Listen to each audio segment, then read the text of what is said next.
Buenísimo. Bien, qué ¿Cómo lindo están? Un verte. gusto de saludarlo a todos, en especial a mi querido Ricky. Sabes que te quiero un montón, amigo. Yo Eh, también, yo también. No me voy a quedar en tu charla porque tengo cosas que hacer, pero no te quería... estaba Bueno, escuchando, pero igualmente que vos estés acá, créeme que para mí es súper importante, sabes lo que te admiro, te quiero, yo y también. tanto que le debo yo a la relación que tengo con el doblaje argentino, vos sabés que yo te la debo a vos y siempre te lo digo, así que qué bueno que te lo puedo decir de nuevo, querido. Bueno, yo quiero decirle a la gente que van a tener una charla con un maestro del doblaje y de la actuación en voz. El Seba es un hermano argentino que les va a contar algunas historias, algunas anécdotas y seguramente le va a hacer unos personajes magníficos.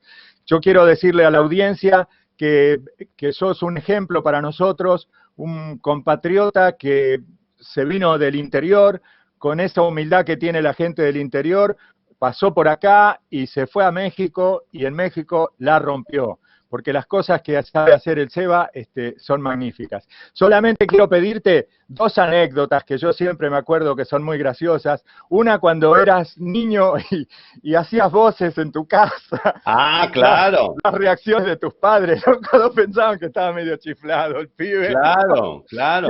Quiero que cuentes esa. Y otra anécdota que a mí me gusta mucho es cuando en México fuiste a hacer un casting para una serie de esta hiper famosa, que todos la conocen, donde fuiste a castear un personaje, pero en realidad vos querías castear otro, que a vos te Ah, gustaba mucho. me Y, ha pasado, no, y claro, ya entonces, sé. pero me acuerdo que, bueno, casteaste tu personaje, Sebayapur, y después para castear el otro, no sé, la palabraste ahí al técnico, algo así, pero tenías Claro. que figurar con otro nombre. Ahí Ah, fue muy divertido eso, inventaron, claro, Ricky. inventaron un nombre, me acuerdo. Ay, me inventaron los nombres, Sí, fue sí. terrible, pero Bueno, bueno, después se los vas a contar a su tiempo y les vas a hacer claro que sí, los personajes que son magníficos. claro que sí, querido Ricky. Te mando un Bueno, abrazo grande, aprovecho para saludarte a vos y a de todos los todo que están corazón. ahí. Dale. Sabés que te quiero un montón y Yo, bueno, y yo siempre queda también. pendiente nuestra próxima reunión, que ojalá que sea breve. Dale, Dale, ojalá sí sea.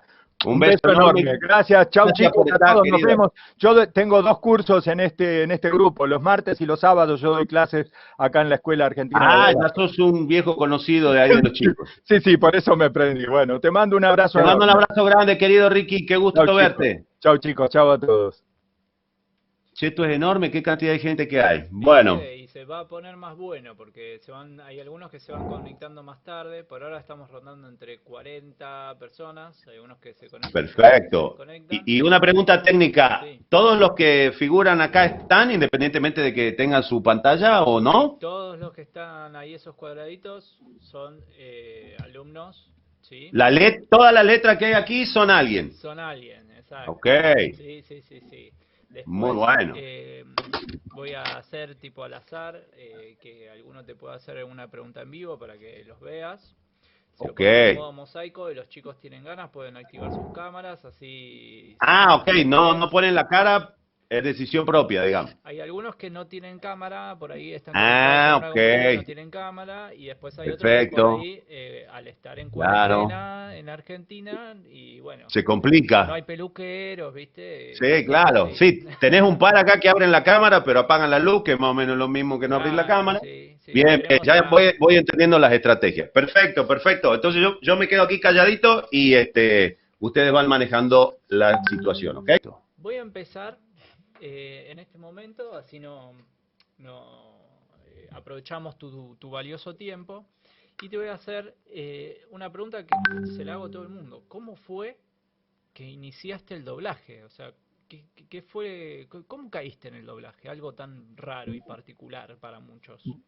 Bueno, ¿cómo caía en el doblaje? Es bastante amplia la pregunta en el sentido de que para caer en el doblaje, bueno, primero tuve que conocerlo, que enamorarme de él y caer como tal en el doblaje. Yo caigo en el doblaje bastante tarde dentro de lo que es mi carrera, porque si bien yo siempre fui un apasionado de la voz y siempre me expresé a través de la voz, pero por las circunstancias de mi vida estaba muy alejado del doblaje en sí y siempre hice locución, soy locutor también. Y entonces esa parte de la carrera fue la que siempre como que llevó la batuta y el doblaje yo lo inicio formalmente como a mis 30 años cuando me vengo a vivir a México. Pero claro, me vengo a vivir a México para tratar de hacer doblaje. Así que bueno, fue una cosa que yo busqué mucho, que siempre la quise. Me enamoré del doblaje.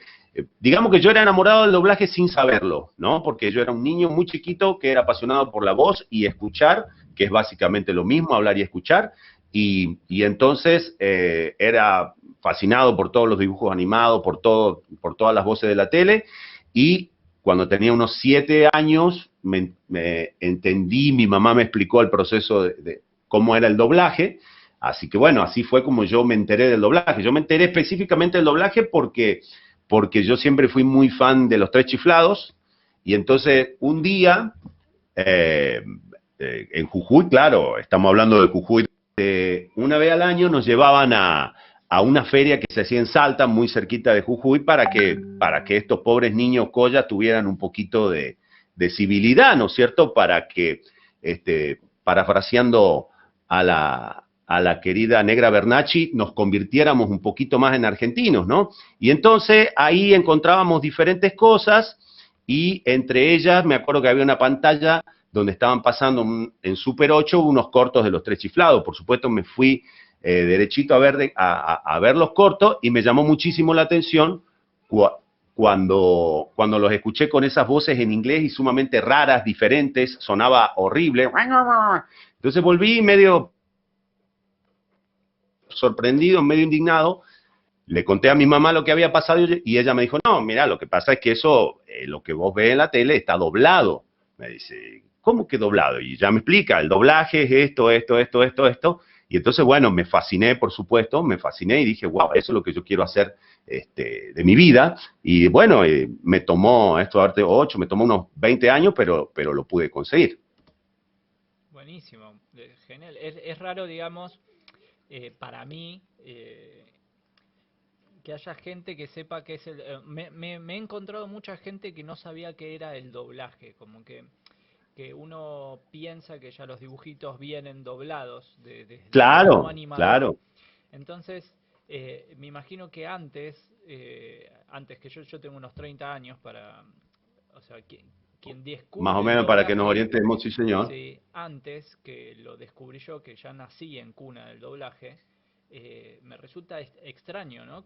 ¿Quién fue Claro, el primer no, era dibujante? increíble. Yo te diría que en todos esos años donde yo fui un apasionado por el doblaje, no encontré nada prácticamente, ni de literatura, ni de dónde informarme, ni de absolutamente nada. Recuerdo que en alguna oportunidad, no sé por qué, salió así de casualidad en una revista, como si yo te dijera La Gente o una de esas revistas que había en Argentina, una nota de media página que hablaba de Cuarto de Máquinas y que hablaba de Don Pancho Colmenero y que hablaba de que ahí se hacía todo el doblaje de Disney. Fue la primera vez que yo escuché esas dos palabras, el nombre de Don Panchito y Cuarto de Máquina, se me grabó en la mente porque dije, bueno, es la primera punta que yo tengo de que esto existe y por lo menos ya tengo un nombre de qué enfocarme, dónde enfocarme para ir a buscar. Bueno, después... anecdóticamente, trabajé muchísimo con el maestro Panchito Colmenero, en Cuarto de Máquinas voy habitualmente, y bueno, son esos sueños que se van cerrando de una manera muy linda en muchos casos, y con lo que yo siempre digo que es lo más hermoso que a mí me ha regalado esta profesión, que es poder conocer y trabajar y aprender de los que han sido tus ídolos desde muy niño, ¿no? Claro, pero fuiste un buscador de sueños, digamos. O sea, vos... Totalmente, claro. O sea, Claro, ¿sabes qué es lo que encontraste el pasa? Que, doblaje. exacto, cuando te toca nacer, como me tocó nacer a mí en un lugar maravilloso como Jujuy, pero tan complicado para alguien que tenía sueños que tenían que ver con la voz, con la locución, con la música, era muy difícil. Yo ya sabía desde muy chico que iba a tener que salir de Jujuy y pelear mucho para poder buscar eso, pero bueno, como yo siempre digo a la gente o en las charlas o en los cursos, un poquito a modo de consejo, es tener en cuenta siempre eso, ¿no? No es un consejo, sino es una realidad que a mí me ha tocado vivir y a muchos de ustedes también, y es que los sueños no vienen a golpearte la puerta. Claro. Básicamente es eso. Uno tiene que salir a buscarlo y algunos lo tienen más cerca y otros lo tenemos un poquito más lejos, pero básicamente esa es la diferencia. Entonces un día viniste a Capital a buscar tu sueño, digamos, y te lo encontraste.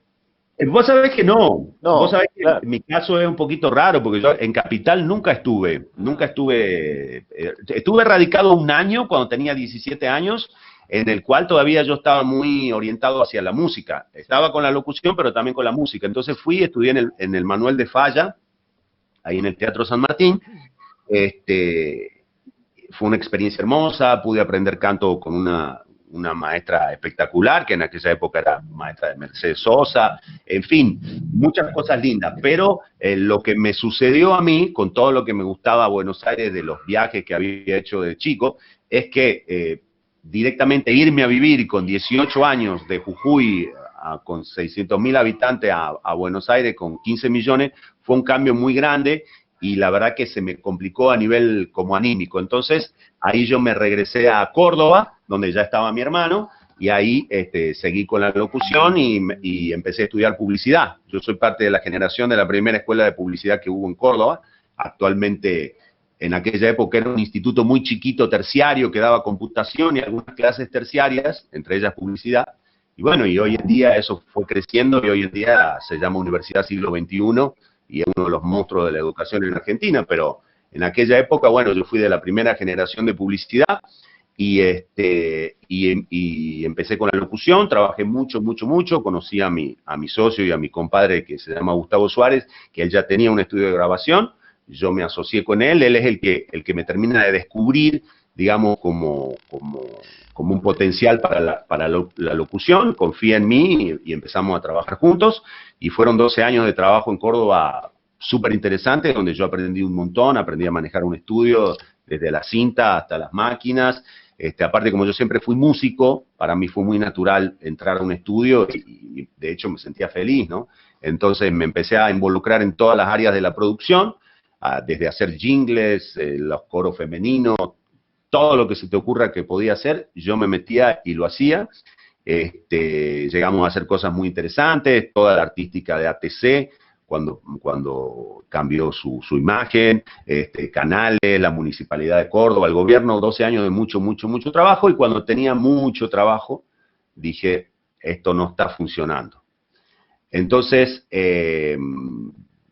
por más que suene un poquito paradójico, pero es así, cuando uno le impulsa una cuestión artística, el volumen de trabajo es secundario. Y entonces, bueno, más bien yo sentí que tenía tanto trabajo que lo único que me quedaba de ahí en adelante era empezar a tener que derivar trabajo, a trabajar cada vez menos.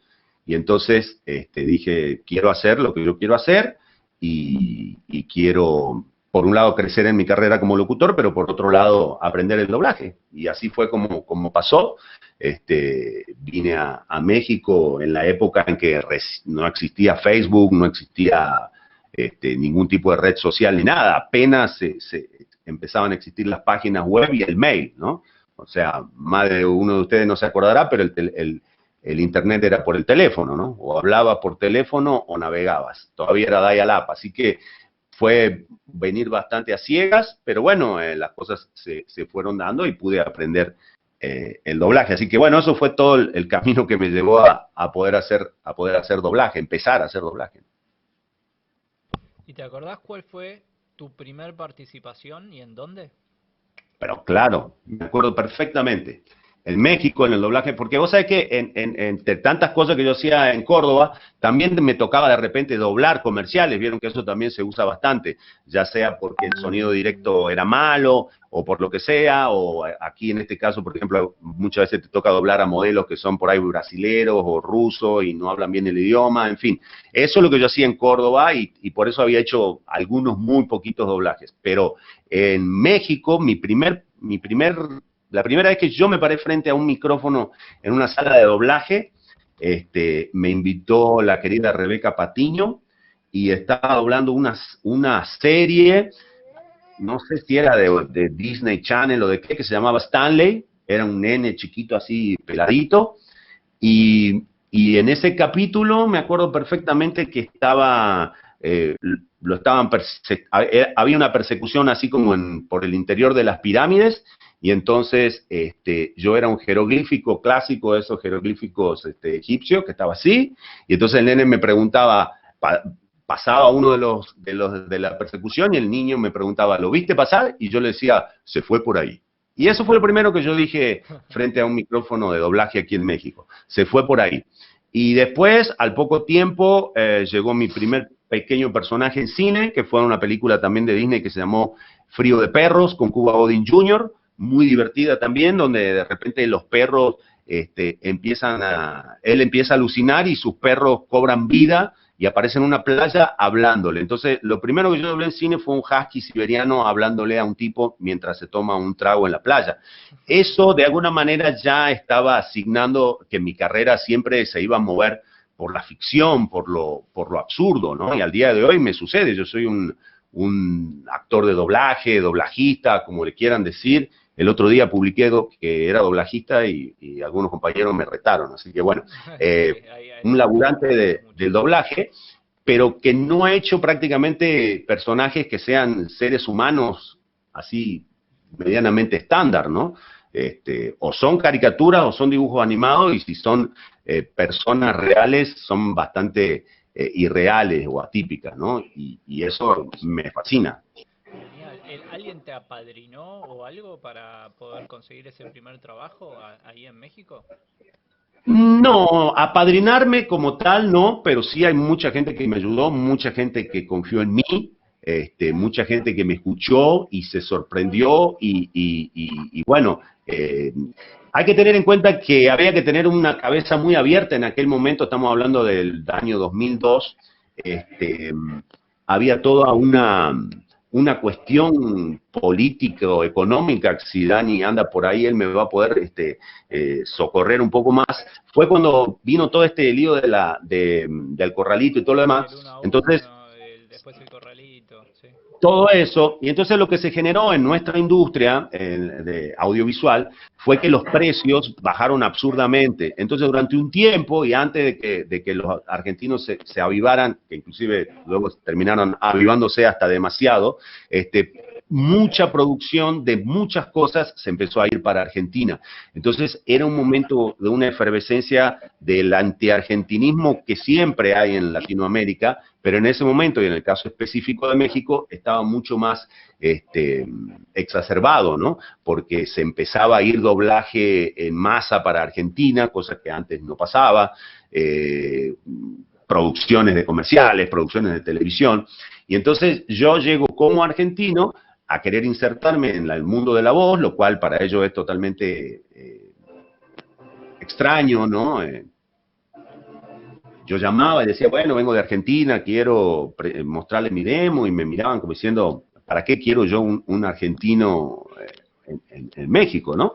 Haciendo voces. Si yo hubiera sido modelo, si yo hubiera sido creativo publicitario, otra hubiera sido la situación, porque ellos sí gozan de mucho prestigio, pero en lo que no goza de mucho prestigio en el resto de Latinoamérica es nuestra manera de hablar el español, así que en ese sentido era complicado, y bueno, y fue abrir un poco todo ese camino. Entonces cuando yo llegaba, que la gente me dijera, bueno, tráeme el demo, yo iba, lo dejaba, y luego lo escuchaban, y entonces cuando lo escuchaban me volvían a llamar para tratar de entender si era la misma persona la que había grabado el demo y yo, digamos, ¿no? Y si realmente lo había hecho normalmente, o a lo mejor era un tipo que se pasó 20 horas grabando y después con un Pro Tool lo hizo casi letra por letra, porque eso también, ustedes saben que hoy por hoy con la tecnología se puede hacer. Entonces, yo siempre digo que me llamaban de nuevo por lo menos para sacarse de la curiosidad, la duda, ¿no? Claro. Y entonces cuando me volvían a llamar y yo llegaba con esta voz de pito que tengo y con este acento, en aquella época eran todavía más entre jujeño y cordobés y esta cosa rara que yo hablo, entonces ahí de golpe empezaba a hacer el casting o lo que fuera, y bueno, eso sí, les llamaba mucho la atención. Igualmente no fue nada fácil, pero bueno, la ventaja que hay aquí en México es que se trabaja con agencias de locutores, ¿no? Entonces, es una cosa un poquito más democrática, ¿no? Te llaman a un casting, te postulás grabando el mismo texto con otros 10, 15 colegas, y el cliente escucha eso y libremente dice, ah, bueno, mándame a fulano, ¿no? Así era en aquella época y lo sigue siendo más o menos hoy. Entonces, eso fue lo que permitió que un jujeño poco experimentado en el neutro, recién llegado y con toda la de perder, pudiera empezar a hacer cosas, porque la elección por parte del cliente era absolutamente a ciega, no sabían nada de mi antecedente, ¿no? Claro. Tanto era así que después era muy chistoso a veces porque me elegían en el casting y después yo llegaba a las grabaciones. En aquella época eran grabaciones muy pomposas, las que se hacía aquí en México. Los estudios eran como unas salas de living inmensa y llegaban los clientes y tenían mesero, ¿no? Los estudios de grabación en México tenían mesero, tenían cocina, era como si fueras casi un restaurante y tenían carta y entonces la gente pedía, sí, mándame una hamburguesa y un pastel y malteada y ellos básicamente comían mientras nosotros trabajábamos.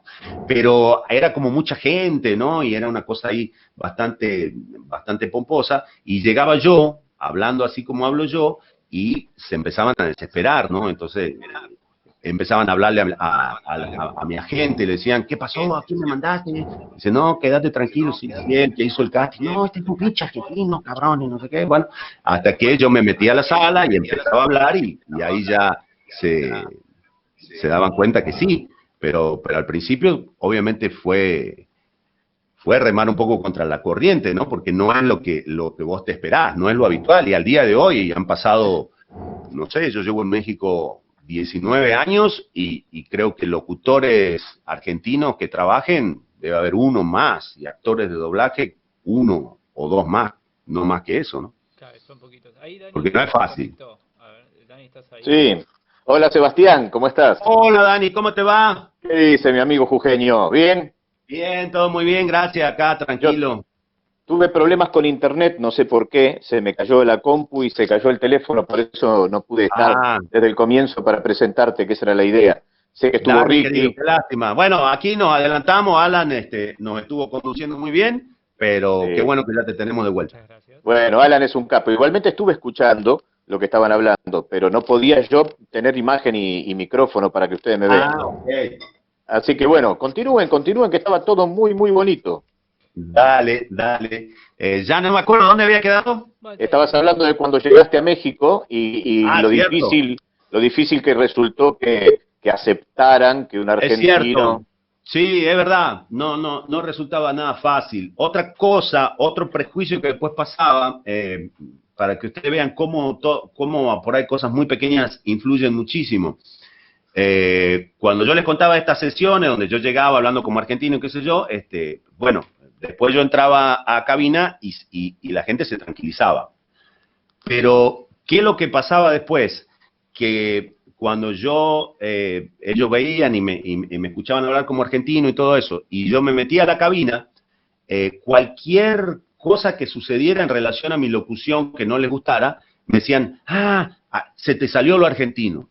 Y entonces ese era el prejuicio constante, ¿no? Entonces, no te decían, no me gusta esa intención, o hazlo más fuerte, o ay, no, es que se te salió lo argentino. Y para ellos todo era se te salió lo argentino. Cuando yo, con el paso del tiempo, de tanto vivir en México, empiezo a adoptar el acento mexicano poco a poco para hablar cotidianamente, me doy cuenta que eso ayuda mucho para que no exista este prejuicio. Entonces, cuando eso sucedió, ya la cosa empezó a pasar por otros lados. Las marcaciones no eran si se me escuchaba argentino o no, sino ya eran, bueno, dale esta intención aquí o dale menos intención allá o lo que sea. Y algo muy curioso que pasó hablando del acento, por ejemplo, comparando lo que es la locución con el doblaje, a mí me sucedió, bueno, que yo desde que llegué tuve la fortuna de que empecé a grabar locución enseguida, empecé a hacer cosas muy lindas, trailers de películas de terror y un montón de cosas, y no tenía ningún tipo de problema con el acento. No lo manejaba bien, no se me salía nada del argentino ni nada. Pero sí me llamó la atención que al tiempo, cuando yo empiezo en el doblaje poco a poco, porque yo en el doblaje empecé aprendiendo, obviamente, entonces tuve todo un periodo de aprendizaje, y luego de ese periodo de aprendizaje, o durante ese periodo de aprendizaje, me llamaba la atención cómo de repente sí se me iba un poquito mi acento natural, o de repente me costaba manejar el neutro. Y eso tenía que ver con la multiplicidad de cosas que se está haciendo cuando uno está doblando, que es muy diferente a lo que uno hace cuando estás haciendo una locución. Cuando estás haciendo una locución, estás viendo un texto, ¿no? Que aparte, a esa altura de mi vida, había consistido en mi herramienta de trabajo. Yo de toda mi carrera me pasé leyendo textos de comerciales, o sea que para mí era un terreno absolutamente conocido, y mi tono y mi acento. Ahora en el doblaje, cuando le sumás la pantalla, cuando le sumás que el tipo te está hablando en inglés aquí en tu audífono, y cuando le sumás que tenés que hacer el lip sync y la actuación y todo lo demás, sí se me iba y decía, wow. Entonces, realmente lo que a mí me terminó de perfeccionar en cuanto al dominio del neutro fue el doblaje. Sí. Hay algo que me llamó la atención y que justamente, mira, una de las que está ahora conectada, que se llama Daniela, una amiga, además, fue alumna mía y es una querida amiga, ayer o anteayer había posteado algo sobre alguien que le había hablado del doblaje como despectivamente. Es como que se está viendo el doblaje como un arte menor dentro del arte escénico en general. Y a mí particularmente me parece extremadamente difícil y que no cualquier artista lo puede hacer por muy bueno que sea. He conocido grandes actores que en el escenario son maravillosos, pero que delante de un micrófono no saben qué hacer.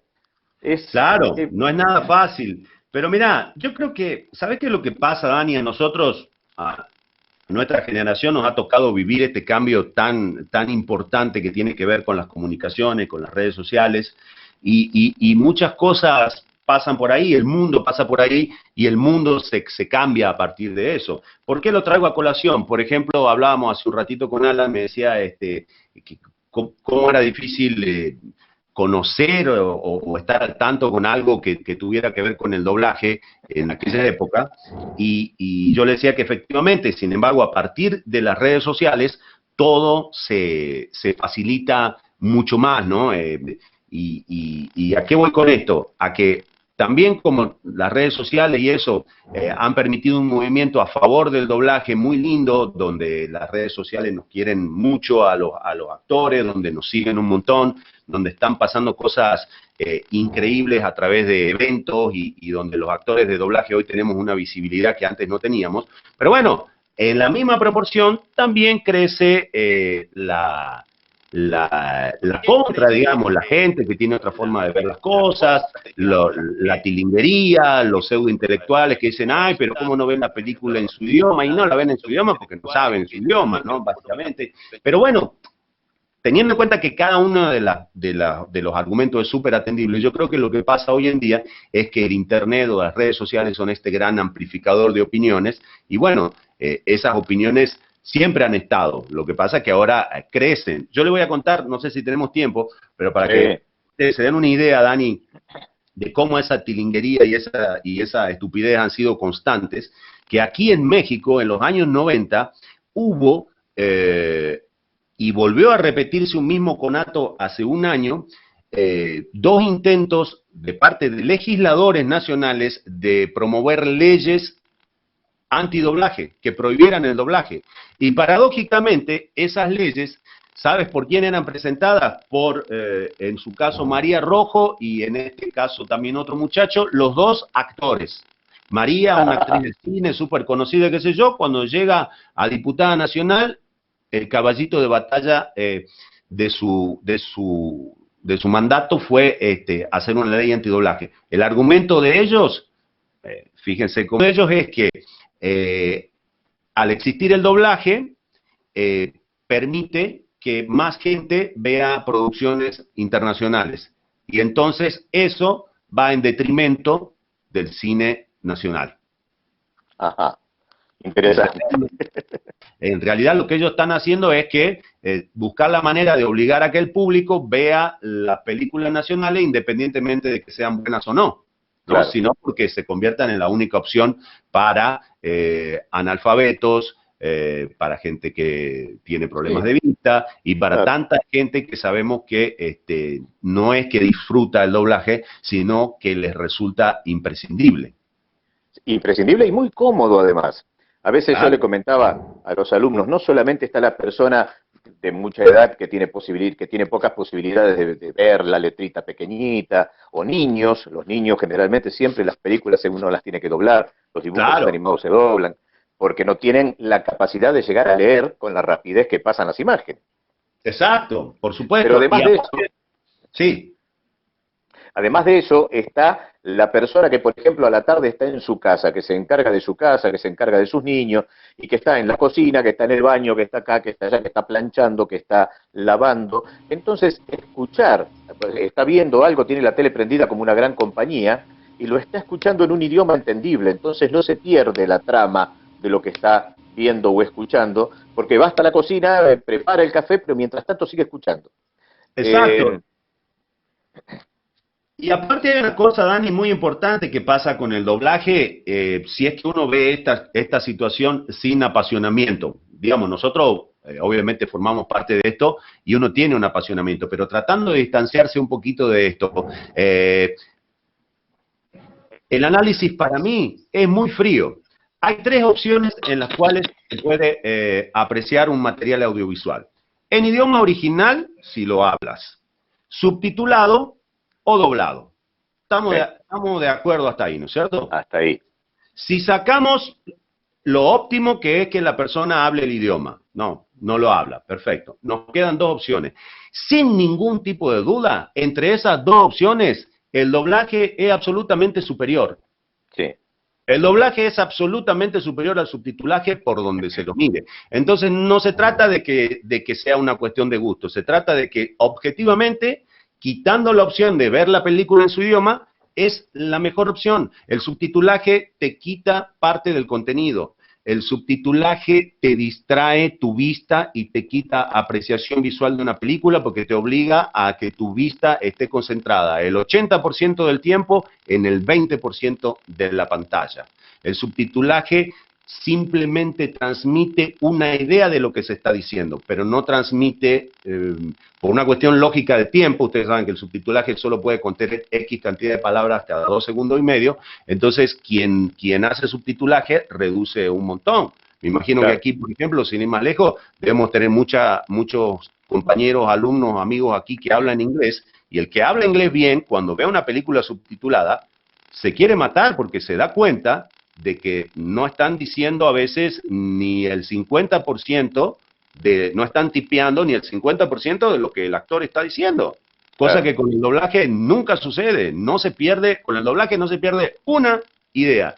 Y déjenme decirles también, el factor de lo que es la imagen es algo increíble. Digo, no creo tener que convencer a ninguno de los que están acá de la bondad del doblaje, porque si no, no estarían tomando el curso, pero a mí me tocó vivir una anécdota súper interesante, por ejemplo, de algo que no me había yo dado cuenta tan patente con El Señor de los Anillos. Yo tuve la posibilidad de trabajar en una de los, bueno, en varias, pero en una, no me acuerdo cuál fue, me invitaron a la premier que se hizo en una pantalla enorme, como en un parque de diversiones muy grande, para que yo fuera maestro de ceremonia, y fue la presentación en inglés de la peli, ¿no? Y la vi. Y al poco tiempo, la gente de la empresa donde la habíamos doblado rentó también una sala de cine, mucho más chica que esta otra pantalla, pero una sala de cine normal, y nos invitaron a la proyección de la película doblada. Fue para mí increíble ver la enorme diferencia de apreciación visual que yo tuve cuando vi la película sin tener que estar atendiendo los subtítulos, que cuando la vi subtitulada. Y a pesar de que cuando la vi subtitulada era una pantalla muchísimo más grande. ¿Por qué? Porque yo estaba atendiendo todo el tiempo a eso. Yo, por ejemplo, que soy medio disléxico, y en El Señor de los Anillos, todos esos nombrecitos, Borrombori, Condondori, Mirkorgori, Choncondor, yo ya estaba, pero más perdido, no pude apreciar absolutamente nada. ¿Cómo disfruté de esa peli al verla doblada? Porque, por supuesto, esa fotografía, esos paisajes de Nueva Zelanda, todo, y uno como un pelotudo leyendo dos rayitas ahí abajo, es medio tonto, ¿no? Sí, sí. Absolutamente de acuerdo, absolutamente de acuerdo. Sí, a ver, bueno, ya contaste cómo llegaste a México y por qué, y la adaptación, supongamos que ya estás después de 19 años totalmente adaptado al clima mexicano, pero ¿te fue difícil o te adaptaste rápido? ¿Eres de adaptarte rápido a otras culturas, a otras? De repente, mira, yo creo que adaptarse tiene que ver con muchos factores. El factor principal es con la voluntad que uno tenga, ¿no? Con el objetivo que uno tenga y con qué, por qué yo me tengo que adaptar, ¿no? Pero en este caso, cuando se había tratado de una decisión propia, sí, sí me costó, pero fue algo apasionante. Aparte, mi proceso de adaptación en México creo que fue muy importante porque marcó la manera en que yo me relaciono con México y con su cultura. Muchas veces como argentino te toca ver a compatriotas o a otras personas extranjeras que llegan trasladadas, ¿no? Con altos puestos de alguna empresa y vos ves cómo esa gente, a pesar de estar viviendo una realidad muy buena en cuanto a lo económico y todo lo demás, viven como despotricando, no se adaptan y no lo hacen porque no viven la realidad. Vos para adaptarte a un país tenés que llegar, como me pasó a mí, con una mano atrás y otra adelante, andar en el metro, o sea, en el subte, comer los tacos de la calle, lo más barato que haya, dormir en pensiones, y entonces así es como se van valorando las cosas. Para mí fue complicado, sí, fue un poco complicado, porque como les digo, yo ya tenía toda una carrera, yo había terminado de construir mi casa en Argentina, pero bueno, son locuras de uno, pero me refiero, dejás ahora sí que sí fue salirme de mi zona de confort totalmente, ¿no? Pasé de dormir en una casa espectacular que me había terminado de construir y me empecé a dormir en una pensión de $10, bastante mugrosa y peligrosa, pero realmente no cambiaría yo nada de todo ese proceso. Si me tocara volver a hacerlo, lo haría tal cual porque me permitió insertarme en el mercado y en el país y en la vida de una manera muy linda. Buenísimo, muy linda la respuesta. Bueno, ¿qué tal, Alan, los alumnos que andan preguntando, que quieren saber? Tengo una pregunta que ya hicieron hace bastante, pero la voy a recuperar. A ver, quiero saber quién fue, quién hizo el nombre. Profe, ¿se puede tomar cerveza aquí en clase? Absolutamente. Por supuesto. Yo tomaba whisky. Bueno, yo con 37 grados aquí en Mérida, chicos, ustedes no saben, me estoy muriendo. Y yo te envidio, acá hace frío, acá está feo.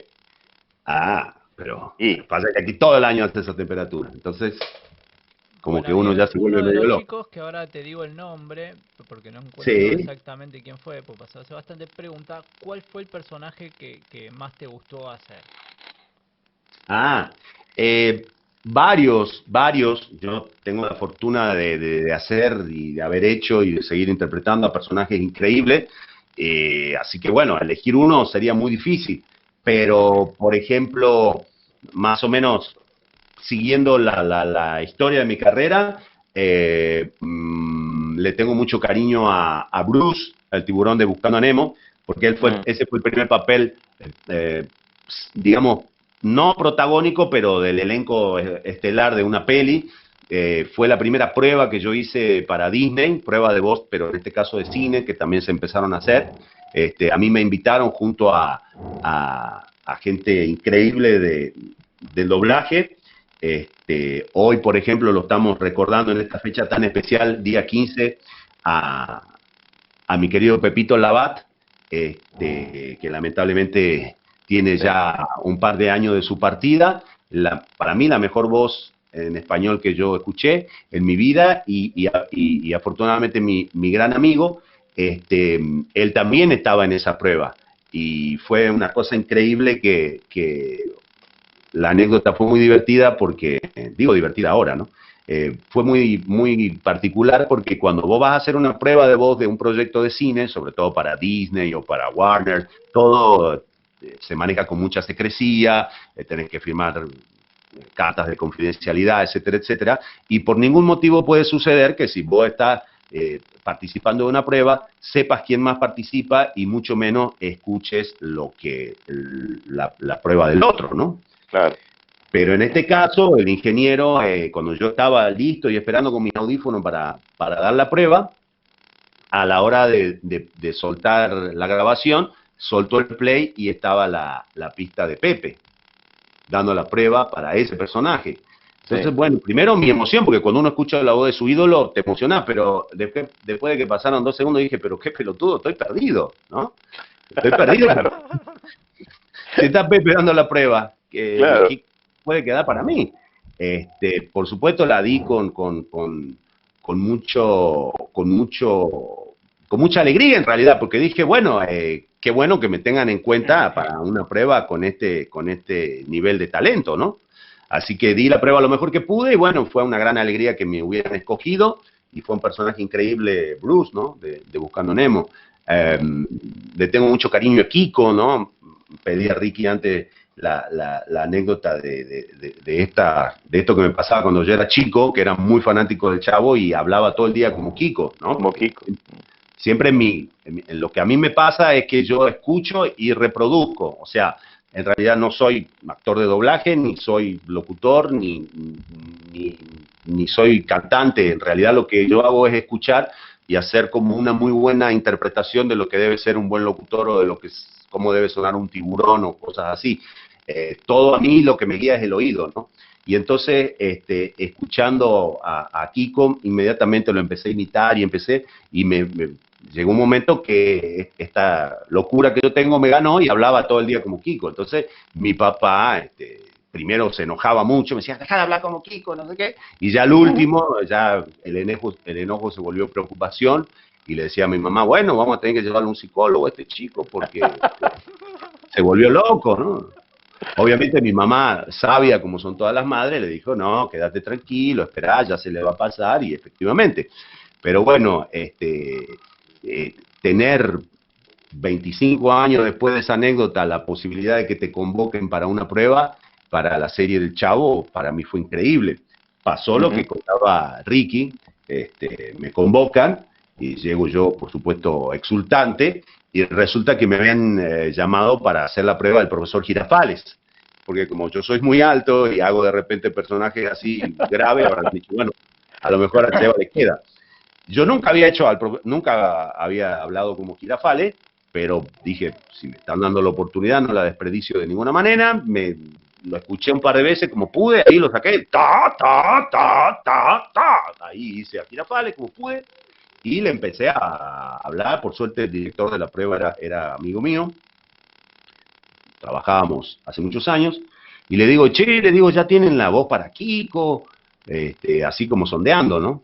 Y me dice, no, vos sabés que es un problema, fíjate que empezamos el lunes con las grabaciones, esto era un jueves, supongo.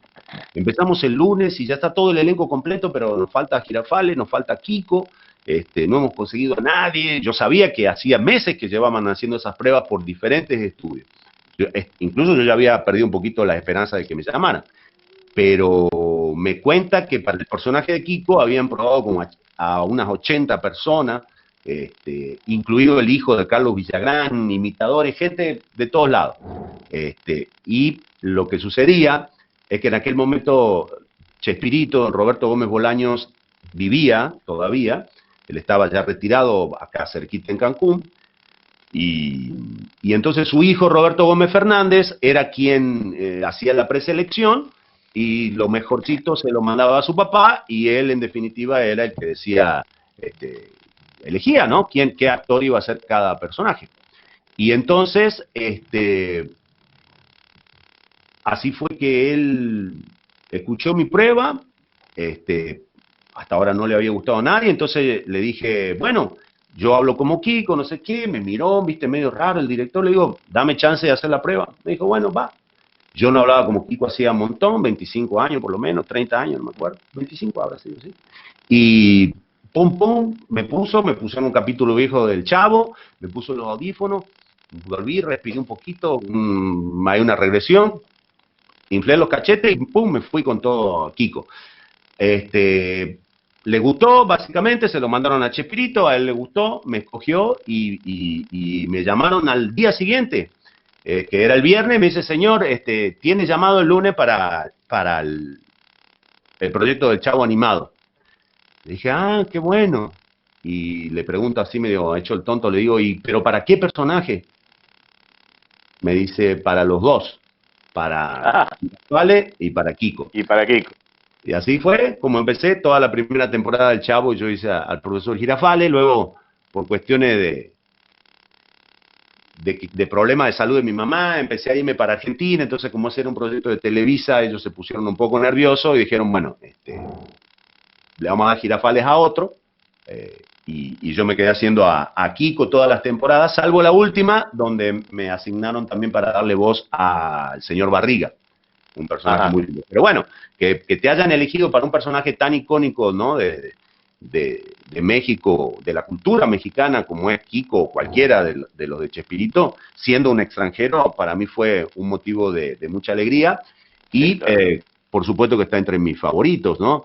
Marcus Phoenix también, uno de mis personajes favoritos por todo lo que representa, un personaje muy lindo, pero aparte es el protagonista de uno de los videojuegos más populares de Xbox en este caso, y me ha dado muchísima alegría, me ha llevado a ser padrino de grandes eventos en Chile, en Colombia, en México, en muchos lugares, y sobre todo que me junta con los gamers. Los gamers son fanáticos, pero gente divina, fanáticos muy involucrados con la tecnología, ¿viste? Entonces siempre están brindándote mucho apoyo. Para mí fue una cosa increíble y me abrió también el mercado de los videojuegos, donde yo a través de Marcus pude entrar con el pie derecho y de ahí me dio oportunidades de hacer cosas lindas, como por ejemplo Sub-Zero en Mortal Kombat, como por ejemplo Urgot de League of Legends, como por ejemplo el Commander Zavala en Destiny, en fin, muchas cosas lindas en videojuegos que es una industria, por otro lado, que ha crecido un montón, ¿no? Sí, impresionante. Impresionante, Sí, sí, sí. con presupuestos altísimos. Sí. Hoy por hoy ya tenés actores de Hollywood trabajando en videojuegos, ya tenés por ejemplo, un videojuego como The Last of Us, donde la música es de Gustavo Santaolalla, un ganador de Oscar. Entonces, la verdad que en poco tiempo hemos pasado de aquellos videojuegos que se hacían en el garage de la casa de alguien a una mega industria que hoy por hoy está reportando incluso ganancias mayores que el cine. Entonces, bueno, es lindo para mí tener presencia en ese mundo. Y otros personajes que no puedo dejar de mencionar es sin duda Darth Vader, ¿no? Porque para alguien que ha hecho tantos villanos en su carrera, poder hacer al villano de villanos, ser nuevamente escogido por Disney en una prueba, un casting también súper arduo, con muchos colegas muy talentosos, bueno, es realmente muy, muy lindo, un gran personaje, y también un poquito lo mismo que pasa con los gamers, o sea, te pone en contacto con los fanáticos de Star Wars, que bueno, como ustedes saben, son realmente legiones, es gente muy cariñosa, es gente increíble que se dedica a acciones filantrópicas, ayudan a gente, visitan hospitales, y bueno, obviamente que el caso de hacer la voz de Darth Vader incluye no solo la gran alegría, sino mucha responsabilidad, ¿no? Sí, claro, claro. Muy bien. ¿Qué otra cosa preguntan los chicos? No me voy a enchufar aquí. Dale.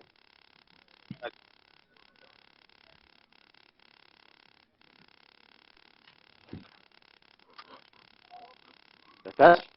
Acá estoy. Sí. Alan. ¿Qué opinarías cuando tenés que ser dos personajes de una misma saga, como en el caso de Rápido y Furioso o la saga de Tolkien? Mira, la verdad que eso a mí se me da de una manera muy natural porque mi manera de trabajar, sobre todo en el doblaje, es siempre desde la versatilidad, ¿no? Personajes muy diferentes entre sí, así que eso no me conflictúa para nada, me encanta, lo veo como un desafío y creo que es un poco lo que me apasiona del doblaje, ¿no? Entonces, imagínate que a mí, por ejemplo, En Los Simpsons yo tengo el récord de hacer 7 personajes fijos dentro de la serie, más otros invitados, cosa que nunca, prácticamente nunca se da en el doblaje mexicano. Siempre existía una como regla tácita de que es un actor por personaje, ¿no? Cosa que en el idioma original no se da. La industria de Estados Unidos es al contrario, en cuanto a dibujos animados, utiliza mucho ese recurso de que un actor haga varias voces. Entonces, bueno, a partir de ese proyecto yo tuve la oportunidad de tener ese récord de 7 personajes y es lindo porque es como un desafío a tu propia mente, a tu propia cabeza, y esa cuestión de los distintos personajes va mucho conmigo, con mi personalidad, porque yo siempre digo que es como una esquizofrenia leve la que yo tengo y la voy manejando, ¿no? Y esas voces que me hablan en la cabeza, yo las pongo a trabajar, ¿no? Entonces, por eso me gusta mucho cuando me dan papeles en una misma saga como en Los Simpsons, incluso hasta en un mismo capítulo, ¿no? Hay capítulos de Los Simpsons donde yo aparezco haciendo 3, 4, 5 voces. Entonces, me gusta mucho. Uno de los chicos nos preguntaba ¿qué considerás vos que se necesita para ser un actor de doblaje destacado? Y otro preguntó Destacado. qué se necesita, qué recomendás para que los estudios te tomen en cuenta. Son 2 preguntas que son distintas, pero creo que pueden... Pero apuntan más o menos a lo mismo. Sí. Mira, yo creo que lo que nosotros podemos hacer es intentar y trabajar para ser buenos actores de doblaje. Que seamos destacados, que logremos destacarnos o no, yo creo que depende de muchos factores, ¿no? Te lo digo porque yo, por ejemplo, aquí, trabajando desde hace 19 años en México y conociendo a todos los doblajistas prácticamente y todo, te das cuenta que hay muchos actores de doblaje súper talentosos, excelentemente buenos y que no destacan, ¿no? Y hay otros que sí. Yo creo que en ese caso lo que influye es los papeles que te toquen, ¿no? Claro. Y eso es lo que va, por supuesto que todo va de la mano. Si te toca un buen papel y lo haces mal, después no te va a tocar otro buen papel, pero obviamente que tiene que estar ese factor de suerte, digamos, de que tengas la posibilidad de llegar a buenos papeles. Y si a mí me preguntan, ¿y cómo llego a los buenos papeles? En mi caso, yo llego a los buenos papeles por la versatilidad. Porque si ustedes trabajan siempre con su propia voz, quedan encasillados a eso y ya no hay posibilidad de que alguien piense en ustedes en otro papel que no sea ese que ustedes siempre dan. Entonces, dar esa idea, sobre todo para un director de doblaje, que es una persona que tiene que lidiar con muchos factores, si a un tipo se le pinchó una goma, si al otro se le quedó el bondi o no llegan o lo que sea, lo que él siempre, vos lo sabés, Dani, como director, lo que más te va a servir tener en tu sala es a gente talentosa, pero a gente versátil, ¿no? Que te pueda sacar de un apuro. Entonces, eso creo que es lo que a mí me ha llevado a poder hacer cosas lindas, porque la gente sabe que si me llama no hay límite, que todo lo podemos intentar. O muchas veces pasa al revés, no saben qué hacer con un personaje, entonces me llaman a mí. Son cosas que para mí significan mucho porque son un poco la comprobación del método de trabajo que yo escogí para mi carrera. Y que no quiere decir que sea bueno, ni malo, ni mejor, ni peor. Hay grandes actores de doblaje que tienen unas carreras increíbles y siempre es haciendo su mismo tono, ¿no? Y no hacen otra cosa, y está bárbaro. Y si el papel le va a él, qué bueno, y si no le va, pues no le va a ir porque él hace esa voz, pero eso no le quita ningún tipo de mérito ni de talento.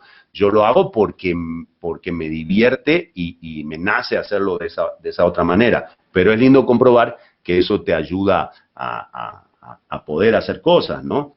Una anécdota linda en ese sentido, cuando yo tenía unos 2 o 3 años ya en México, pero era relativamente nuevo, en un mercado tan grande. Hablábamos hace un ratito de don Panchito Colmenero, ¿no? La más gran institución de doblaje que tenemos en México, vivo, ¿no? Sí. La voz de Disney, la voz de Papá Pitufo, bueno, podríamos hablar todo el día del querido Máster. Yo no había tenido la oportunidad de trabajar con él. porque como en México hay tantas y tantas empresas, a veces vos empezás a trabajar y no podés trabajar en todas o a la misma vez. Entonces, bueno, empezás con 2 o 3 y resulta que hay gente que solamente trabaja en otras y así, no es que te cruzas con todo el mundo siempre. Y entonces, ellos estaban haciendo un proyecto muy lindo que fue redoblar todas las películas de Stanley Kubrick para sacar una colección que salió en DVD y Blu-ray y todo eso. Me acuerdo de eso. ¿Te acuerdas de eso? Sí, sí, sí. ¿Cómo se llama? Bueno, un trabajo muy grande. Se dividió en varios estudios y qué sé yo. Yo trabajé con mi querido Moisés Palacios en Full Metal Jacket, ahí un papel, y bueno, ahí quedó la cosa. Y de golpe me llaman de una empresa con la que yo nunca había trabajado, y me dice, el señor Colmenero quiere hacer una prueba de voz. Dije, bueno, fui y resulta que don Panchito estaba dirigiendo otras películas del mismo paquete, y entre ellas le tocaba a Barry Lyndon, esa espectacular peli también de Kubrick. Con Ryan O'Neal. ¿Viste? Y entonces lo que él quería era que yo probara para el narrador. El problema era complejo, Dani, porque la expectativa sobre ese redoblaje era muy grande. Tanto así que el que estaba liderando esa producción y en constante comunicación con los directores y con los de las casas de doblaje era Leon Vitali, ¿no? El asistente de Stanley Kubrick en vida. Y resulta ser de que ya iba todo el proyecto bastante avanzado, pero lo que no podían terminar de conseguir, era el narrador de Barry Lyndon. Y resulta que el quisquillosismo era grande porque en la peli quien lo había hecho era Leon Vitali. Entonces, como que no terminaban de encontrar. Entonces me llama el maestro Colmenero, me dice, mire, yo quiero hacer esto, necesito hacer esto, usted escúchelo, hemos batallado mucho, no lo podemos conseguir, pero a mí me dijo, escúchate esto que a mí me fascinó, a mí me dijo Humberto Vélez, me dijo, si hay alguien que pueda hacer cualquier voz, es Sebastián Yapur. Llámalo a él y él te lo va a hacer. Entonces, bueno, que tenga ese concepto alguien como Vélez. Humberto, para mí fue increíble.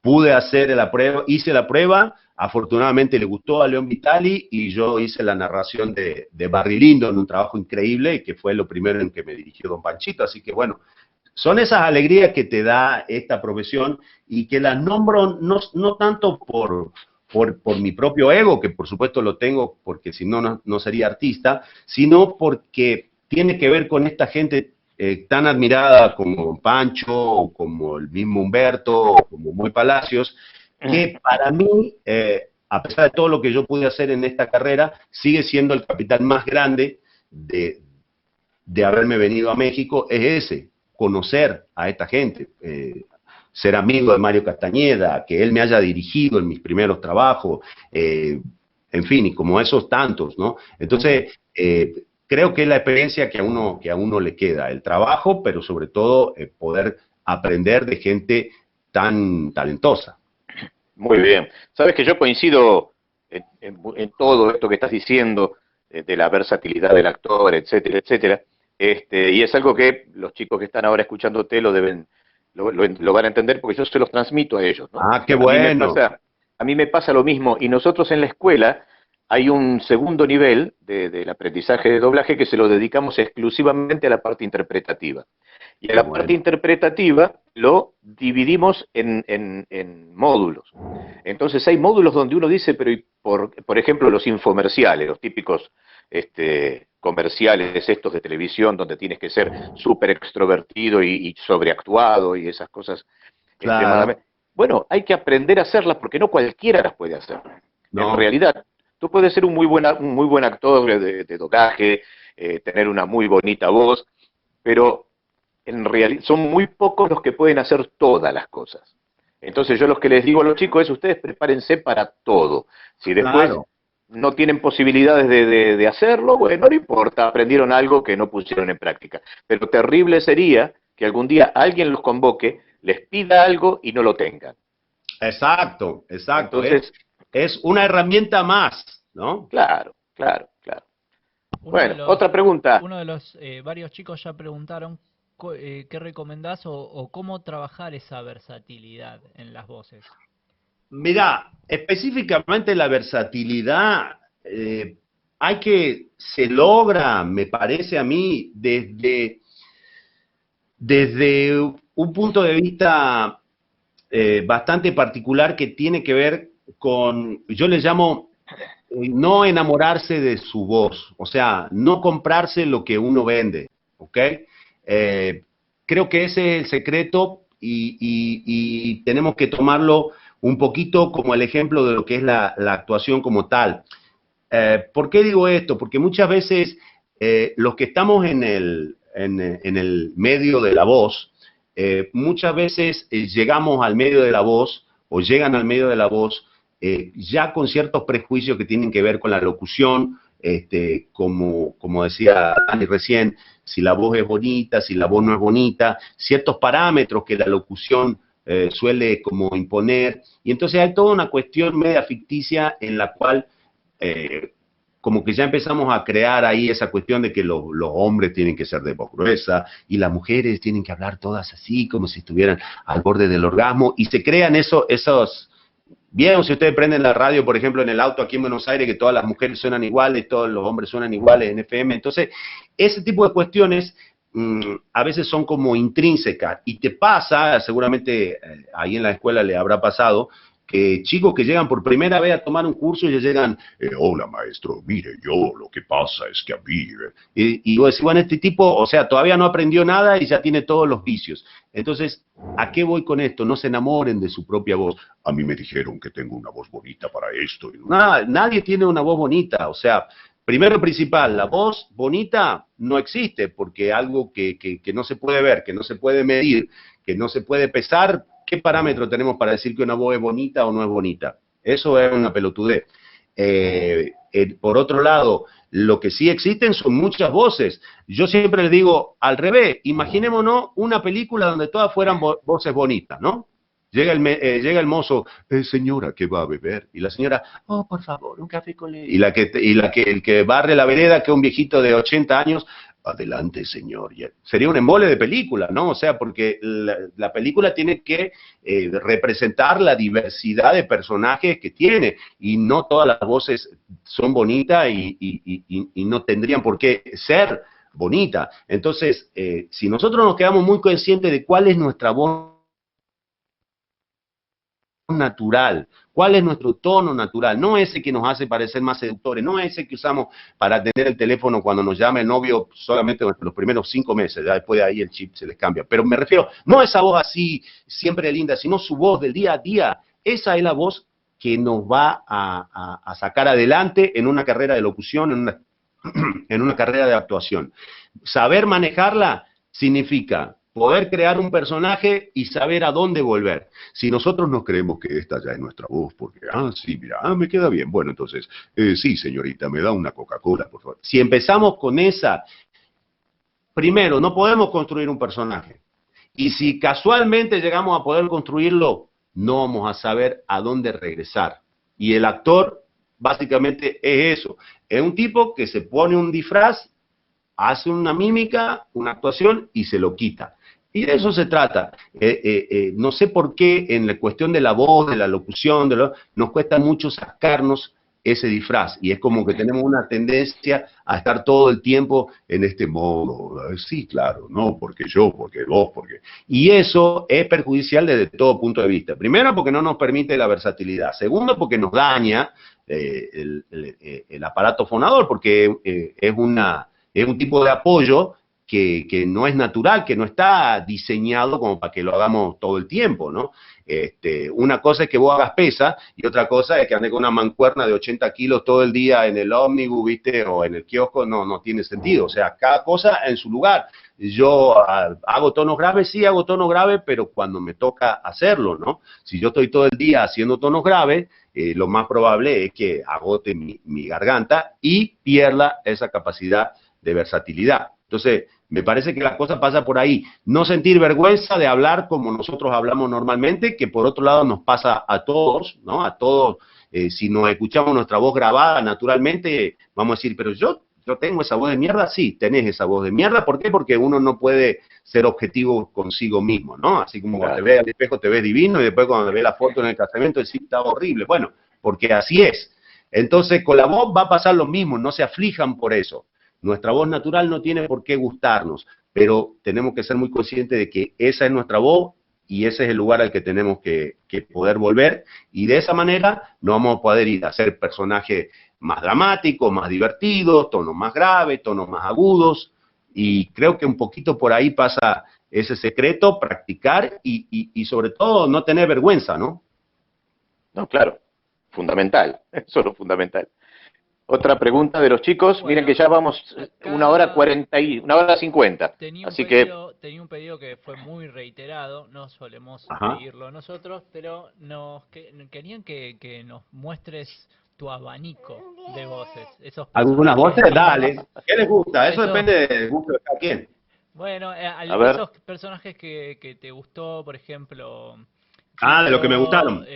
Sí, aquellos personajes que te parecen más emblemáticos. Personajes emblemáticos como, Sí. como por ejemplo el Pato Lucas, A ¿no? ver. El Pato Lucas para mí también fue increíble. La anécdota que me pedía Ricky recién también era acerca de que cuando me llamaron de la Warner para hacer castings para Looney Tunes. Y entonces era para hacer el casting de un perro que después nunca habló, y resulta que di el casting, Sebastián Chapú, no sé qué, y de nuevo me quedé ahí con el director conversando, le dije, che, no tienen la voz del Gato Silvestre, yo hacía una imitación del Gato Silvestre de cuando era niño, entonces dije, me dice, a ver, haz la prueba, me dice. Me dice, pero espera, no le pongas tu nombre. Esto que les contaba antes, ¿no? De que no les gusta que un actor haga varias voces. Entonces me dice, ponte otro nombre. Digo, ¿cómo voy a poner otro nombre? Sí, dice, a ver, ponte, en aquella época, estamos hablando hace unos 15 años, ¿no? Todavía estaba muy efervescente las noticias de Argentina. Me dice, ponte Saúl Menem. Le digo, no, cabrón, no voy a poner Saúl Menem ni a palo. Le digo, no me quedo nunca con la prueba. Si le digo, Yeta, le digo, estás loco. Le digo, me voy a poner Saúl Méndez. Y así fue, me puse Saúl Méndez, di la prueba del Gato Silvestre y me fui. Al otro día me llaman y me dicen, oiga, a los de Warner les gustó su prueba. Ah, bueno, ¿qué? ¿Del Gato Silvestre? No, me dice, el Gato Silvestre ya tienen al actor. Pero quieren que haga la prueba del Pato Lucas porque le gustó su versatilidad, lo que hablábamos justamente ahora, ¿no? Me habían escuchado haciendo ese tono raro y qué sé yo. Le digo, pero yo nunca hice el Pato Lucas. Me dice, no importa, vente y aquí lo escuchas, y como tú lo escuchas en inglés, tú lo haces en español. Bueno, fui, lo hice, lo escuché, papá, lo mandé, les encantó, y me dice, bueno, ya está, te eligieron, bla, bla, bla. Bueno, me eligen, y pasa un tiempo, ¿no? Pasan como 2 meses, grabo unos cortos, y se venía la película Looney Tunes de nuevo en acción. Entonces me llaman de una compañía, me dicen, oye Sebastián, queremos que vengas a narrar un tráiler, es de la película Looney Tunes de nuevo en acción. Dice, nosotros sabemos que tú haces un papelito, pero ese personaje no sale, dice, así que no te preocupes. Ah, bueno, le digo, voy. Y yo haciéndome el tonto le digo, oye, pero no aparece el Pato Lucas, le digo, en el tráiler. Me dice, sí aparece, pero tú eres el narrador. Le digo, sí, yo voy de narrador, no te preocupes. Solo te pregunto si no aparece el Pato Lucas. Me dice, sí aparece. Le digo, ¿y a quién te asignaron para hacer la voz de Lucas? Dice, dice, no me jodas, dice, un tal Saúl Méndez, lo estoy buscando como loco, dice, no lo encuentro. Le digo, ni lo vas a encontrar porque Saúl Méndez soy yo. Dice, ¿cómo? Y ya le expliqué, mirá, pasó esto, Así que bueno, ahí fui, grabé el tráiler. En el tráiler de la película yo soy el narrador y soy el Pato Lucas. El Pato Lucas. Y a partir de ahí vino todo un pleito, porque le dije al director, le dije, no me joda, le digo, me acaban de elegir como el Pato Lucas, un papel emblemático, el papel de mi vida, le digo, voy a salir en los créditos como Saúl Méndez, le digo, dejate joder, solucioname esto. Entonces, bueno, ahí habló a Warner, dijo, no, perdón, hubo un error, Saúl Méndez es la voz del perrito y Sebastián Yapur es la voz del Pato Lucas. Ah, bueno, listo, subsanado el error, a partir de ahí ya salió. Y tremendo personaje como es Lucas, ¿no? Que dice, por ejemplo, Qué bueno que se acordaron de una verdadera estrella de la comedia como yo, el Pato Lucas, y no ese maldito conejo come zanahorias imitador de la comedia barata de Bugs Bunny. Y qué bueno que en Buenos Aires sea temporada de choripanes y no de patos. Muy bueno, Muy bueno, Saúl. Un personaje muy lindo, que medio histérico se sea, pero está muy bueno. Personajes lindos, por ejemplo, en otro tipo de tono. Acabo de hacer hace poquito no sé si habrán visto El Rey León en live action. Ahí me tocó hacer a Mufasa cuando dice que Simba, todo lo que toca la luz es nuestro reino. Un día el sol se pondrá en mi reinado y saldrá nuevamente en el tuyo. Los grandes reyes del pasado nos cuidan desde las estrellas. Y yo también. Recuerda, Simba. Recuerda. Un personaje tan muy lindo que originalmente era voz de James Earl Jones. Y entonces, bueno, me invitan a mí a la prueba por ser voz de Darth Vader, que también es el Master James Earl Jones. Bueno, estuvo divertido porque yo resulta que ya había hecho a Scar también en La Guardia del León, una serie de Disney donde aparece el personaje. Y entonces, bueno, cuando llega la película, me reúno con el director y le digo, ¿qué vamos a hacer, Ricardo? Porque yo tengo para hacer prueba de Scar y tengo para hacer prueba también de Mufasa, porque es James Earl Jones. Me dice, no, dice, yo te quiero para Mufasa. Así que bueno, di la prueba, por suerte me escogieron, y bueno, y ahí estoy haciendo a los dos grandes personajes del maestro James Earl Jones, ¿no? Yo tengo incluso hasta viste que dicen que los Simpsons predicen el futuro. Hay un capítulo de los Simpsons donde ellos ponen en una nube a Mufasa y a Darth Vader, y ahí yo ya tengo mi capítulo premonitorio de los Simpsons. ¿Qué otro personaje quieren escuchar, chicos? Krusty habían dicho. Krusty, buenísimo. Hola, amiguitos. Soy yo, su amigo el payaso Krusty, mandándoles un saludito muy grande desde México, diciéndoles que se porten muy bien, aprendan a hacer muy buen doblaje y sepan lo más importante que tiene que tener un actor de doblaje, y es otro trabajo para no morirse de hambre. Muy bueno. Muy bueno, muy bueno. Pero se me fueron todos los personajes, me empezaron a decir todos los personajes. Me hablan de Bueno. Coloso, puede ser. Coloso, sí, es un gran personaje, una excelente peli, la de Deadpool. Deadpool, claro. Lo trabajamos muy, muy, muy bien con mi querido Moisés Iván Mora de director. Un tremendo lujo compartir elenco con el querido Pepe Toño Macías, uno de los más grandes actores de doblaje que tenemos en México, haciendo Deadpool, y yo que soy la parte, digamos, de la bonomía y de la conciencia, que le dice, Wade, solo son necesarios 5 o 6 momentos para convertirse en héroe. Pero eso sí, sin groserías, porque si no, no podrás unirte a los X-Men. Sin groserías, Wade, sin groserías. Y recuerda, el desayuno es la comida más importante del día. Sí. Fue muy divertido con ese personaje porque tuve una oportunidad que a veces que no es muy habitual para nosotros los actores de doblaje, que es convivir y compartir con el actor original del personaje. En este caso coincidimos en una convención con el actor original que hace a Colossus en la peli. Hay unos videos ahí muy divertidos, después búsquelo en internet, porque es muy chistoso que a ellos también les gusta, les da mucha curiosidad. Así que tú me dobla y no sé qué, y cómo se escucha, ay, a fulanito, ¿quién lo dobla? Les resulta muy loco Claro. que se doble, ¿no? Sí, es fantástico. A mí una vez, me pasó en una de esas tiras de Andrea del Boca que se estaban dando en Italia, que me llama un amigo que vive allá en Roma diciendo que estaba viéndome hablando en italiano y que le encantaba. Está bien, es fuerte. ¿Viste? Es muy fuerte, sí, cuando Es muy te doblan, fuerte, ¿no? es muy fuerte y claro, y ellos se veían y les llamaba mucho la atención.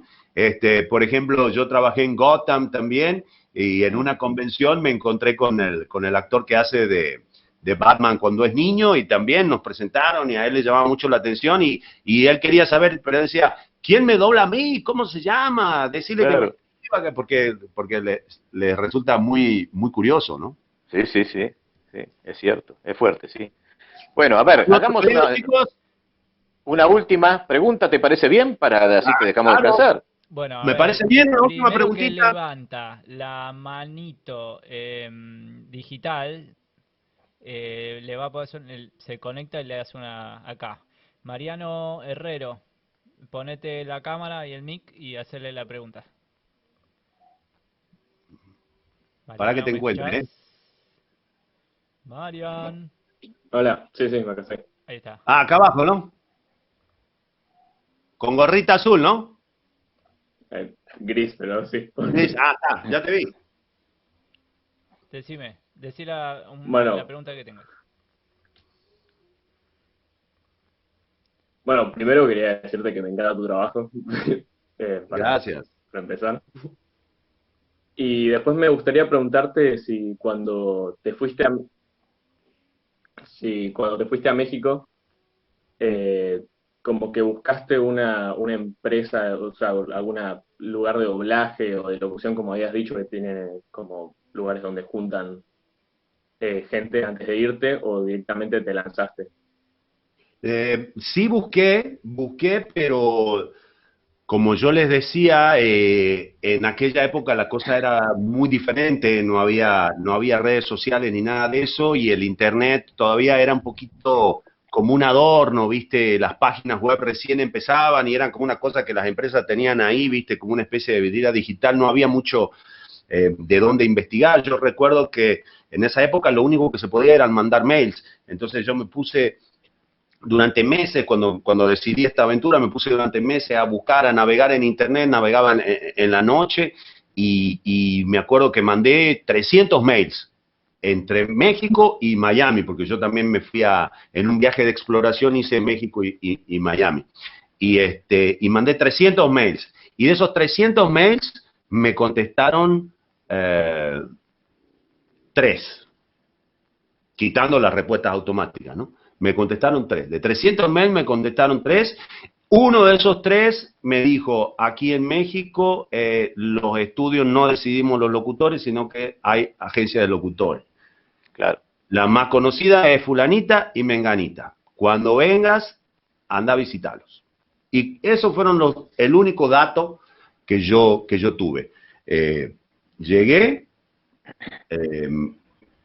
metí unas monedas en el teléfono todavía, porque yo no tenía ni celular, y llamé a la secretaria del dueño de ese estudio que me había dicho eso, y le dije, tu jefe me mandó un mail hace unos meses diciéndome esto, por favor, ¿me puedes pasar el número de estas 2 agencias? Me dice, sí, cómo no. Lo apunté en un papelito y lo llamé. Y así fue como empezó todo. Solamente con un dato de un mail que me mandó una persona. O sea que te quiero decir con esto que sí, que hay que buscar, que podés buscar en el caso de locución comercial, como te digo, es a través de agencias, y en el caso del doblaje es ir y presentarse, porque la manera en la que se trabaja en México, no sé cómo sea en Argentina, porque yo, como les digo, nunca doblé en Argentina. La única vez que doblé en Argentina me dirigieron 2 mexicanos, imagínense. El único argentino era el operador. Grabé en Argentina de contrabando.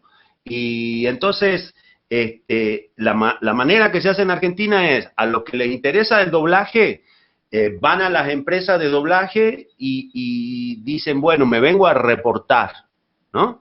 Y reportarse es que empezás a poner tu nombre en una lista de papel que hay así o en un pizarrón y ya los directores te empiezan a tener en cuenta. Y podés pedir, que muy pocos directores ya lo hacen, cuando yo empecé, por suerte sí se hacía, podés pedir que te dejen hacer sala. Hacer sala significa que antes la sala de doblaje eran mucho más grandes, entonces adentro de la sala estaba el actor, a veces estaba el director o podía estar del otro lado del vidrio, pero siempre en la sala había 3 o 4 sillitas a un costado. Entonces hacer sala era que te daban chance de entrar, sentarte en esa sillita ultra callado y mirar cómo trabajaba el actor, cómo lo dirigía el director y cómo lo hacía. Mirando y aprendiendo, mirando y aprendiendo. Después de un tiempo que el director te veía que iba, decía, bueno, por lo menos este tipo tiene voluntad, ¿no? Entonces ahí te decía, bueno, pase, a ver, hágame este personaje que era ¿no? Como yo les contaba antes, se fue por allá, o el mesero, qué van a tomar, o el taxista, dónde lo llevo, 2, 3 palabras. Y a partir de ahí te van dando oportunidad para si vieron que no te desmayaste ni vomitaste frente al micrófono o tenés una voz muy extraña o nada raro sucede, te siguen llamando para ambientes, ¿no? O creo que le dicen Wallace allá. Wallace, ¿no? sí, Wallace o ambiente. Okay. Disney empezó a llamarlo Wallace. Antes,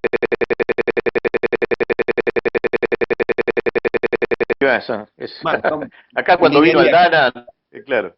Nunca escuché a Raúl decir Wallace, pero bueno. Entonces después te empiezan a llamar para los ambientes, ya en los ambientes se meten dobletes y tripletitos, o sea, personajitos también chiquitos, y de ahí lo vas haciendo, pero me refiero que vas aprendiendo trabajando, ¿no? Porque esto también es muy importante. Déjame decirte, Dani, que una cosa con la cual yo lucho muchísimo en esta época de efervescencia del doblaje, de glamorización del doblaje, no hay día que yo no reciba 5, 10, 15, 20 mensajes de gente diciéndome que quieren ser actores de doblaje, que cómo se hace, que bla, bla, bla.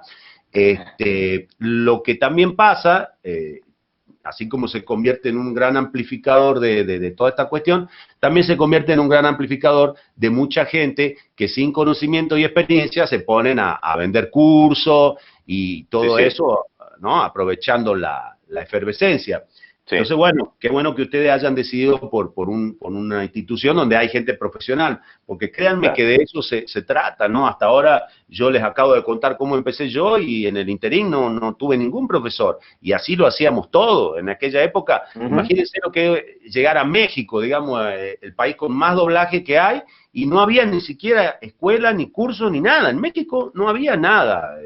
Humberto tenía una escuela de doblaje que tuvo que terminar cerrando, y lo poco que hay son cursos esporádicos, porque el chiste con el doblaje es que hay que aprenderlo con profesionales y con gente que tenga experiencia, ¿no? En el doblaje. Si no, ¿qué se puede enseñar? La teoría del doblaje, te la digo yo. Empezá a hablar cuando el tipo abre la boca, termina de hablar cuando el tipo cierra la boca. Esa es la teoría del doblaje. Lo demás es aprender con gente profesional y practicar y ponerle mucha dedicación a esto, ¿no? Sí, esa es la base fundamental de la Escuela Argentina de Doblaje. O sea, cuando a mí se me ocurrió hace ya más de 10 años, no sé, en el año 2007 empecé dando clases yo solo en el Casal de Cataluña, en Buenos Aires, que era lo que me brindaban el espacio, y lo hacía con, ni micrófono tenía, después me dieron un micrófono, lo hacíamos con un televisor viejo, de los grandotes, eso que tenían el tubo atrás, y con una VHS que retrocedía y avanzaba. Así se empezó, y a medida que fue tomando color y que la gente se fue interesando y que teníamos cada vez más alumnos, fundamos la Escuela Argentina de Doblaje y armé un equipo de laburo con todos los compañeros de toda la vida. O sea que, así como lo conoces a Ricky, que Ricky tiene 30 y pico de años trabajando en esto, bueno, Palma, que es mucho más nuevo, pero que también no para de trabajar. Súper talentoso, claro. Bueno, está Gustavo Bofigli, o sea, tenemos todo un grupo de que somos 9, y somos toda gente que está en actividad y dentro del... Es la diferencia, es lo que marca la diferencia con otras escuelas, ¿no? Con otras entidades. Y siempre tener en cuenta eso, lo importante es alguien que transmita su experiencia, porque esto es un oficio, y un oficio se aprende así, ¿no? Si vos querés ser carpintero, y está bien, te podés comprar un libro de carpintería, pero lo que tenés que hacer es ir con un carpintero, empezar barriendo el aserrín en el taller y aprendiendo y viendo cómo él lo hace, y así es como funciona esto, no es un oficio que te lo transmite alguien que sabe, ¿no? Yo estoy cansado de ir a lugares, no, sí, porque aquí tenemos la carrera de comunicación y te presento, él es el profesor de doblaje de la universidad, y digo, lo mirá y decís, este tipo nunca lo vi en mi vida. Entonces empezaba a conversar y decía, ¿y tú, dónde has hecho doblaje? No, bueno, yo bueno, no tengo... Entonces, sí, loco, no es así, no es por cubrir el cupo o porque es lo que está de moda. Por más que se haya puesto de moda, los profesionales de esto son pocos y hay que respetar esa experiencia más que nada, ¿no? Claro. Exactamente, es lo que hablábamos antes, a veces es terrible cuando los chicos adquieren vicio incluso antes de aprender a hacer el trabajo. Entonces, se supone que los vicios vienen después de que uno aprende el trabajo. Pero hay que tener en cuenta eso y tratar de pensar una cosa, siempre algo importante, en la cuestión de la voz, en la cuestión del doblaje, y sobre todo, un último consejo, si me permitís que les deje en la cuestión del Claro. neutro. En Esa la es la cuestión idea. del neutro, ¿no? Tengan en cuenta, chicos, que siempre menos es más. Eso es el secreto, sobre todo para cuando estemos hablando de neutro, menos es más. O sea, no es que para hablar en neutro te tenés que convertir en un extraterrestre o pensar como puertorriqueño o poner una I antes de la Y. Menos es más. Pongan las S donde no las ponemos y pongan la Y donde va la Y. Pero es la Y, no es la Y. No, no estamos en Córdoba, Río Salay, no, estamos una Y, ya, Y, yu. Y ese es el secreto de todo. Menos es más. No le pongamos dos acentos a la misma palabra, porque eso en ningún idioma, el español no lo lleva en ningún lado. Y pensemos eso. En cuanto a las voces, a las caracterizaciones, menos es más. Y siempre tener ese recurso de volver a su voz natural como para saber a dónde recargar la pila y arrancar con el otro personaje. Bueno, muchísimas gracias. Ha sido exquisito realmente. Mira que nosotros venimos haciendo esto ya desde hace un tiempo, a partir de la cuarentena, Me imagino, claro. del coronavirus. Una vez por semana nos encontramos con algún artista que haya triunfado en el extranjero, argentino como tú, o con algún artista extranjero. La semana pasada estuvimos con Genaro Vázquez. Ah, el buen Genaro, amigo mío, Sí. fue uno de los primeros, uno de los dos directores que me dio trabajo cuando yo llegué acá. Es una divina persona. Yo con Genaro hice una serie, una serie de radioteatros. Él tiene una radio allá en Toronto. Entonces, Claro. había una actriz chilena que escribía los guiones y trabajaba con actores mexicanos, actores Claro. chilenos y argentino era yo. Qué lindo, Entonces, claro. Genaro tiene muchos años allá, en Canadá. Ella es canadiense, vos lo veas y ella es canadiense. Totalmente. Y bueno, y la semana que viene va a estar, no sé si decirlo, pero bueno, sí, lo digo, va a estar Cristina Hernández y así sucesivamente. Claro. Y así sucesivamente. Y, Qué y bueno. bueno, lo que quería decirte es que esta reunión contigo, este encuentro de amigos contigo y con los alumnos de la Escuela Argentina de Doblaje ha sido verdaderamente exquisito. Una de las exquisiteces.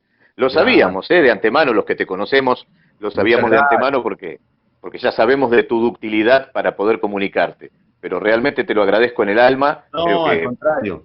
Un gusto para mí, Dani, le agradezco la invitación. Yo siempre digo que estoy convencido de que aquellos que tenemos la oportunidad de aprender algo afuera, tenemos una obligación también en poder devolverlo eso al país en manera de transmitir las cosas y sobre todo no es porque uno sepa algo diferente, sino casualmente para que nos demos cuenta de eso. Muchas veces cuando uno está en el país tiende a idealizar lo que pasa afuera y tendés a pensar que cuando yo vaya a grabar en Nueva York los estudios van a tener un botón mágico que te va a hacer sonar diferente, o en México se dobla, y en realidad es todo lo mismo. Entonces creo que es lindo tener la oportunidad de devolver un poquito al país en forma de conocimiento y ayudando a esta nueva generación de actores que vos sabés, Dani, que está cambiando mucho el doblaje argentino, chicos que están entrando con mucha pasión por el doblaje y eso me encanta poder verlo, y aunque sea en este tipo de charlas, aportarles mi granito de arena. Así que les agradezco un montón y cualquier cosa, ya saben, ahí me buscan en Facebook o me mandan un mensajito o algo, siempre estamos aquí a la orden. Muchas gracias, Sebas. Un abrazo enorme desde Buenos Aires.